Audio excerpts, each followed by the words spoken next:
Hey everyone, welcome back. Hope you're having a fantastic day so far. So new data was released just this week showing how much of an increase all Social Security beneficiaries will receive, whether they're receiving retirement benefits, SSI or SSDI.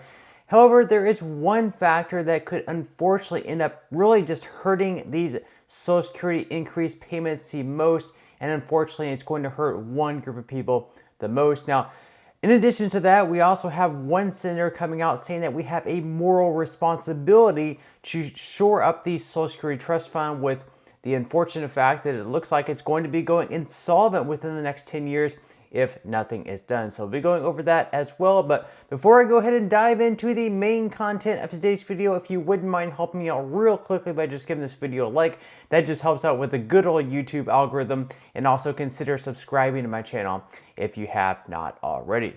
Okay, so like I mentioned just a moment ago, unfortunately, as I've mentioned on this channel several times before, and as you've probably seen over the news over the past, year or two, unfortunately, it looks like the Social Security Trust Fund is going to be going insolvent within like maybe the next 8 to 12 years, depending on, just a numerous range of factors. And so because of this, we have one senator in Mitt Romney coming out and saying that we actually have a moral responsibility to act on that fact, and the sooner they act, the better the conclusion of all this will really come, and hopefully less cuts or less drastic things that they'll actually have to do.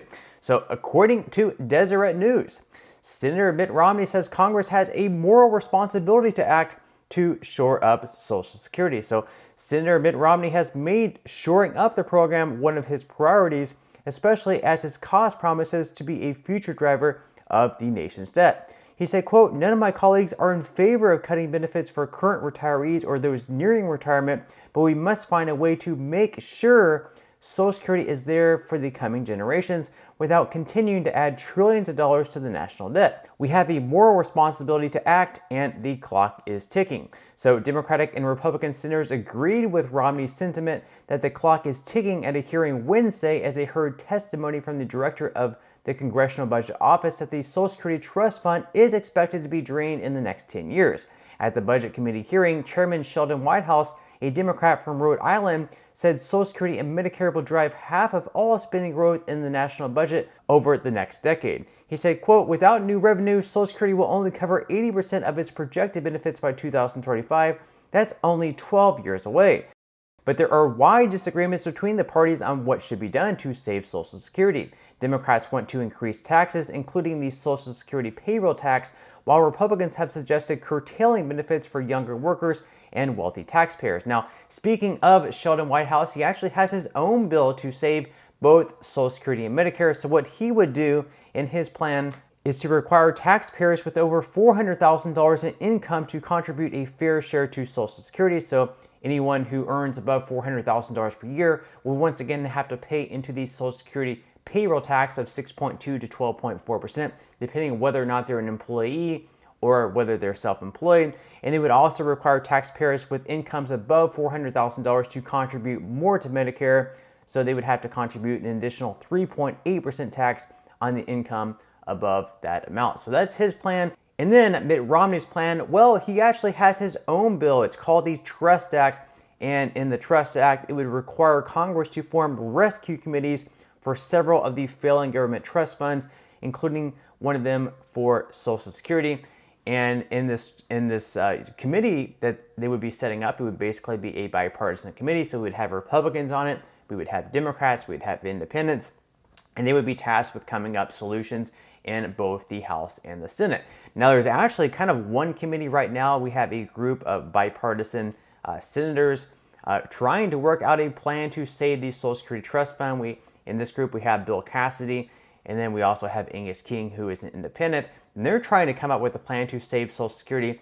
But right now, it's really not gaining a lot of traction. That's because, unfortunately, Social Security is one of the third rail of politics. It's one of those things you really don't touch. So, they're having troubles, gaining support on both sides of the aisle. And this is becoming, just incredibly politicized. So it's just an unfortunate fact right now. And then they actually did some polling from Deseret News. So it says that a recent report found that the Social Security program may be unable to fully fund benefits in about a decade. Which of the following reforms would you support? So 34% of people in the poll said that they should allow younger workers to invest part of their contribution in private funds. 34% said to reduce or eliminate benefits for high-income recipients.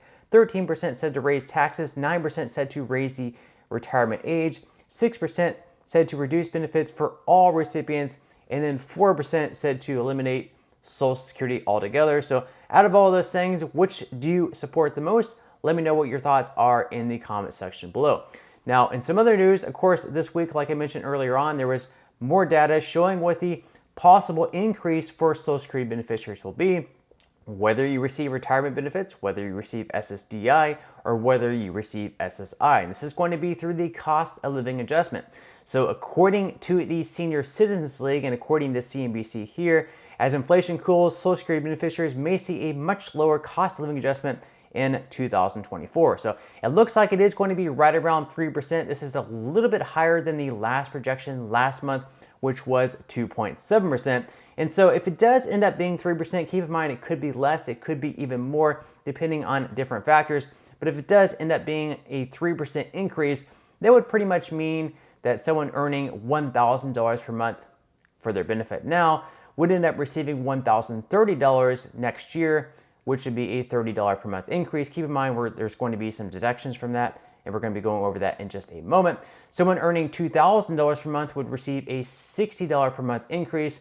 Someone earning $3,000 per month would receive a $90 per month increase, and so on and so forth. So obviously, the more you make, the larger your increase is going to be. However, unfortunately, according to the Senior Citizens League, the Medicare trustees forecast monthly Part B premiums to increase from $164.90 in 2023 to $174.80 in 2024. So that's going to be around a $10 per month increase, but there's actually a new Alzheimer's drug that they're currently working on, and it looks like that might end up in the budget as well. And that's going to be around a $5 per month increase across the board, at least according to some new projections. So the increase looks like in the Medicare Part B premium, it looks like it's actually going to be more like $15 per month in the increase to Medicare Part B premiums, which is also going to be deducted from your Social Security check. So once again, if we look back at those numbers, if we end up having a 3% COLA for those receiving $1,000 per month now, instead of the $30 per month increase, that $30 per month increase is going to be dwindled down to $15 per month. Whereas someone earning $3,000 per month now, with the $90 per month increase, that's not going to hurt them nearly as much, having $15 deducted from their $90 per month increase. Whereas someone just earning $1,000 per month, which would normally just be a $30 per month increase with the 3% COLA, that's pretty much half of their check, having $15 per month added to the Medicare Part B premium. So that's really going to be hurting them the most.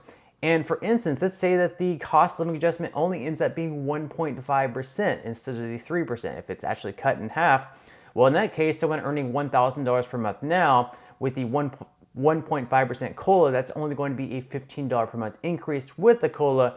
But then once again, we had the Medicare Part B premium, $15 per month increase, and that completely wipes out any type of increase at all. So again, it's really just unfortunate that it's going to be those earning the least amount of benefits that really end up getting hurt the most by these increased Part B premiums. But let me know what your thoughts and comments are below as always. But that's all the news that we have for today's video. I certainly hope that you enjoyed and found value out of it. If you did, again, I would greatly appreciate it if you could give this video a like. Consider subscribing to my channel if you have not already, and I will see you in the next video.